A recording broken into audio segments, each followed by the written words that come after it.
Hey, what's going on, everybody? I am a massive UFC fan, and I couldn't be more excited for UFC 300. There's been a lot of talk and rumors in the MMA community about who will fight, who will headline.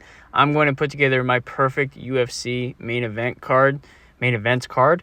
The 5 perfect fights I would like to see. I picked this in mind that I want to keep the hardcore, long-time fans happy, while also gaining the attention of the more casual viewer who's just going to watch the fights at Buffalo Wild Wings and then gain their attention so they continue to watch UFC.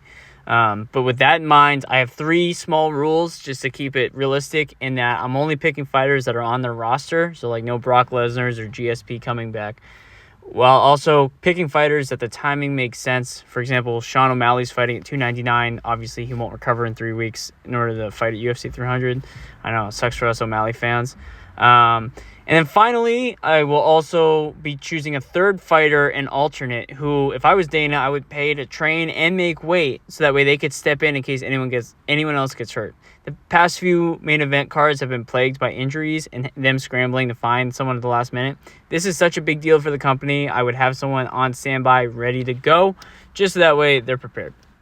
Also, the third fighter would be invited to the press conference, so keep in mind, my third fighter will also be there just to kind of gain some publicity and make some good sound clips that will be great to promote the fights overall and be at the press conference to talk shit and cause some chaos. Let's get into it, starting with the first fight, Dustin Poirier and Max Holloway. This would be so amazing for a number of reasons. Number one, they're both such electric, entertaining fighters. They both put on such a great show, and this would be the trilogy fight between the two of them. So the third fight, 3-round event at UFC 300. I mean, it's incredibly symbolic, and I think both of them will be very into this because they're absolute warriors in the cage, and they put on such an entertaining fight, it would grab everyone's attention right away. The alternate fighter for this fight will be the winner between Tony Ferguson and Paddy Pimblett. Now, as of right now, that fight hasn't happened yet, but I'm really hoping it's going to be Tony Ferguson. And I wouldn't expect Dustin Poirier or Max Holloway to get hurt, so Tony wouldn't need to step in, but I do think it's time for him to retire, and that's coming from a huge Tony Ferguson fan, and there would be no better place than UFC 300. And if by some small miracle Paddy does win, he caused a lot of shit at the press conference, and it would gain the attention of a lot of the more casual viewers, because he is a household name. All right, for the second fight of the night, it is Robert Whittaker versus Kamar Usman. And I would be so excited to see this fight because I am a huge fan of both of them. I think they're incredibly well-respected and have done so much for the sport in the last 5 years. Both of them repeatedly have gone through their divisions, run the gauntlet, and they've come out on top for the most part. I know the past year has been kind of tough for both of them. I think they're incredibly well-respected amongst their peers, and this would be a great tactical fight. And they both put on such a huge show. Great strikers. And for the backup for this fight, I would put Khamzat Chimaev. Now, I know he just fought Kamar Usman, but honestly, I kind of want to see them run it back because Kamar Usman was about to knock him the fuck out. And I think Khamzat would also be a great addition to the press conference. Even if he didn't fight because of his hand surgery that he's getting, he would just be really fun to talk shit to everyone else at the press conference and cause a lot of buzz. For my third fight of the night, I'm going with Sean Strickland versus Israel Adesanya for the middleweight championship. Now, I know Strickland versus Dricus du Plessis hasn't happened either yet. However, I don't think it's a coincidence that they put that in early January with the perfect time of the winner of that to recover in time to fight Israel Adesanya at UFC 300 in March, April timeframe. With that being said, I am predicting Sean Strickland to win against Dricus in January. However, this fight could work regardless. Even if Dricus du Plessis wins, him against Israel Adesanya is just as entertaining with Sean Strickland as the alternate. The three of them at a press conference or just their rivalry between the three of them, I think would be an epic story to tell. And I know Israel Adesanya said he's going to take a break from fighting, but if the UFC threw enough money at him and he's all about the story of his career, he thinks he's like an anime character, this is his rebound, his revitalization, his rebirth at such a main event on such a big card. And I'm not going to spoil who's my later picks, but he's going to want to be on this card. And it will make sense when I pick my next fighters. Now, this is the fight I'm most excited for. The fourth fight of the night would be Tom Aspinall versus Alex Pereira for the heavyweight championship. Now, I know what you might be thinking. Alex Pereira just fought for the light heavyweight championship. What are you talking about, Lee? But Tom Aspinall has to wait for John Jones for Stipe Miocic. That might take months, even years. We might not see Tom fight for all of 2023, with that being the UFC's mentality. And same thing with Alex Pereira has to wait for Jamal Hill, his Achilles to heal. And right now there's no opponents for either of them for the next few months. And both are fantastic fighters who recovered well from their last fights. And they would both guarantee be ready to fight at that time frame. Alex Pereira walks around at 235, 240. Tom Aspinall obviously fights at 265.